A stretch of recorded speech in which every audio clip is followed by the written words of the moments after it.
अस्सलामुअलैकुम। ABC academy online learning में आपका स्वागत है। Chapter number 2 the human robot, इसका लास्ट और द फाइनल पार्ट इसकी समरी है। ये देख लेते हैं। आगे स्टोरी में क्या हुआ है सेकंड पार्ट में कि जो प्रेम चोपड़ा है उसने रामसी 070 यानी रोबोट से बहुत सारी चोरियाँ करवाई। लोगों को पता चल जाता है और ऐसा हुआ है कि जो पुलिस है यानी हेडक्वार्टर्स वालों ने रोबोट को पकड़ लिया है और रोबोट को पकड़ के अब उसके ऊपर मुकदमा चल रहा है। प्रेम चोपड़ा सबसे निकल गया है। अपने सारे चार्जेस से वो डैनी रिजेक्ट कर देता है क्योंकि वो ये कहता है मेरे रोबोट के साथ किसी ने कुछ ऐसा करा है यानी चेंजेस करे उसमें। अब आगे देखो, robot goes to court, headlines of the newspapers. क्योंकि हमारे रोबोट पे मुकदमा चला है तो अब क्या हो रहा है, जो रोबोट है ना उसको कोर्ट में ले जाया जा रहा है। पर न्यूज़ में बड़े बड़े हेडलाइंस में लिखा जा रहा है रोबोट के कोर्ट के अंदर, रोबोट गोज टू कोर्ट, बड़ी बड़ी हेडलाइंस में न्यूज़ के टाइटल्स बने जा रहे हैं। क्यों? क्योंकि पहली बार इतिहास में ऐसा हुआ है कि एक रोबोट कोर्ट में जाएगा और उसके ऊपर कार्यवाही होगी। इसीलिए आगे क्या होता है, अब कोर्ट के अंदर इतना क्राउड है ना, लोग को तो देखने आए रोबोट को विटनेस बॉक्स में। लोग को वहाँ बहुत सारे न्यूज़ वाले हैं, बहुत सारे पूरी मीडिया है, लॉयर्स, हर एक तरह के लोग देखने आए। क्योंकि कहा ना पहली बार हुआ है ऐसा कि रोबोट कोर्ट में आएगा। तो रोबोट में तो जो कोर्ट है ना उसमें एकदम क्राउड है यानी बहुत ज़्यादा भीड़ है। अब देखो क्या होता है, प्रोसीडिंग बिगेन, रामसी 070 विटनेस बॉक्स। अब कोर्ट की कार्यवाही शुरू हो जाती है। अब यहाँ जो वकील, एक नया कैरेक्टर एंटर हो रहा है, इसका नाम है काउंसिल गोयल। जो काउंसिल यानी एडवोकेट जो गोयल है ना, वो प्रेम चोपड़ा के खिलाफ में है, यानी वो प्रेम चोपड़ा के खिलाफ केस लड़ रहा है।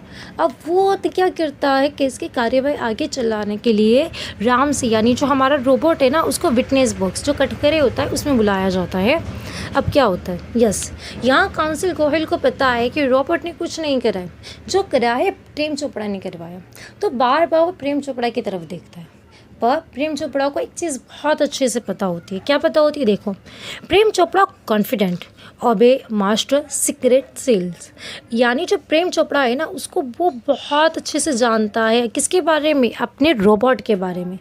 प्रेम चोपड़ा ये बहुत अच्छे से जानता है कि जो रोबोट है ना उसका नियम प्रिंसिपल बताया था, 3 प्रिंसिपल था। उसमें से एक ये था कि जो रोबोट है अपने मालिक से वफादार रहेगा, यानी अपने मालिक की हर बात मानेगा, उनका अनादर नहीं करेगा।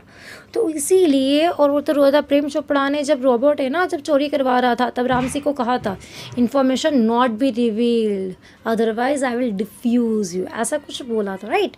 इसीलिए प्रेम चोपड़ा को कॉन्फिडेंट है कि जो रोबोट है ना मेरी बात मानेंगे और इन्फॉर्मेशन किसी को नहीं बताएगा।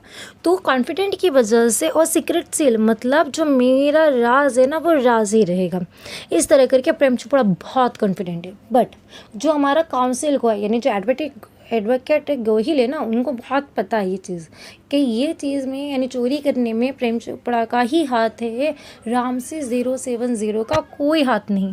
पर इन्फॉर्मेशन निकालनी है तो वो क्या करते हैं, देखिए। अब इन्फॉर्मेशन निकालनी है तो क्या करते हैं, Gohil recall activities last 6 days. तो काउंसिल गोहिल रामसी 070 को कटघरे में बुलाते हैं और सब बात करते हैं। तो वो क्या बोलते हैं, ऐसा करो आप अपने लास्ट 6 दिन यानी जो लास्ट 6 दिन है उसकी एक्टिविटीज़ बता दो। क्योंकि इनको जब इन लोग तपास कर रहे होते केस के बारे में तो वहाँ पता चलता है अमुक एक्टिविटीज़ को डिलीट कर दिया, यानी जो अमुक एक्टिविटीज़ है उसके बारे में नहीं, अमुक इन्फॉर्मेशन कट कर दी जाती है। इसीलिए तो काउंसिल गोयल जानबूझ के क्या बोलते हैं, रोबोट को लास्ट 6 दिन की अपनी एक्टिविटीज़ को रिकॉल मतलब फिर से बताओ क्या क्या हुआ था। तो जो रोबोट है ना वो अपनी सारी एक्टिविटीज़ बताता है, यहाँ गया, घर साफ़ किया, मार्केट गया, वहाँ गया। और अमुक जो जगह आती है वहाँ लाइक कुछ एक आवाज़ हो जाती है या वो वहाँ चुप हो जाता है, ऐसा कुछ बताया। तो पूछते हैं तो वापस बोलते हैं, वापस अपनी एक्टिविटी बताओ। 2-3 बार इस तरह करते हैं तो वो काउंसिल गोयल क्या बोलते हैं, जो लोग जज है उनको, notice pose some action is not revealed.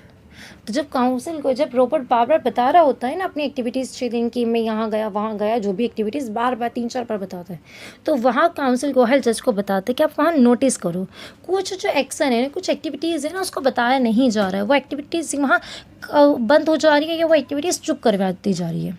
तो अब जब काउंसिल गोयल पूछते हैं रामसी से, हु इंस्ट्रक्टेड, पूछते आपको ये ऑर्डर किसने दिया है, कौन था अपने को ये ऑर्डर देने वाला, ये काम करे वो काम करे। तो रामसी बोलते कोई नहीं था, रामसी कुछ नहीं बताता। तो रामसी यूँ कहता है रोबोट ओबे हिज मास्टर, यूँ करके Robert never disobey his master, इस तरह करके कुछ ऐसे बताता है कि रोबोट हमेशा अपने मालिक के वफादार यानी उनकी तमाम बातें मानता है। रोबोट कभी भी अपने मालिक से अनादर यानी उनकी बातों के खिलाफ नहीं जाता, इस तरह करके वो बोल देता है।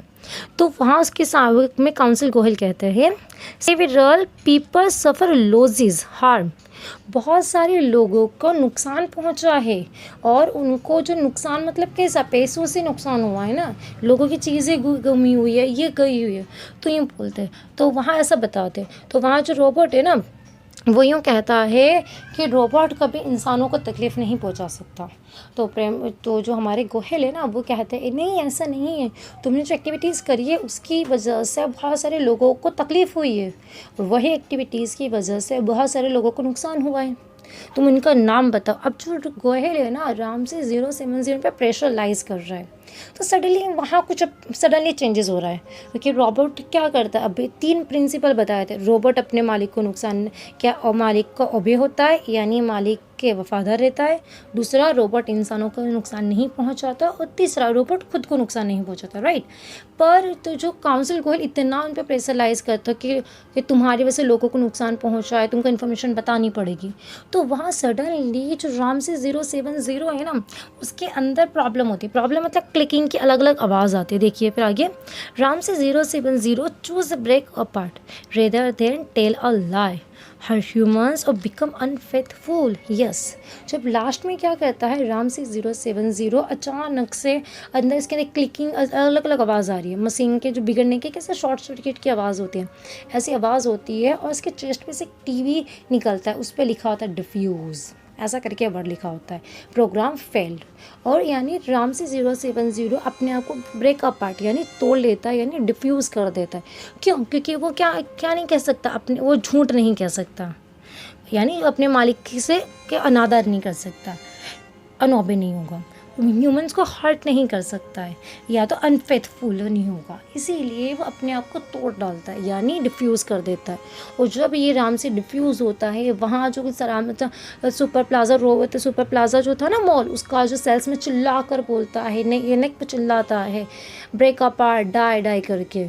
और इतने में भी यानी इस तरह से रोबोट अपना एंड कर लेता है और सबको पता चल जाता है कि इन्फॉर्मेशन किसने दी थी। तो गवर्नमेंट तो वहाँ के जो जज है ना प्रेम चोपड़ा को इसके लिए गिल्टी मानते हैं और प्रेम चोपड़ा को जेल हो जाती है और रोबोट डिफ्यूज़ हो जाता है। ओके, चैप्टर नंबर 2 यहाँ ख़त्म होता है। Thank you.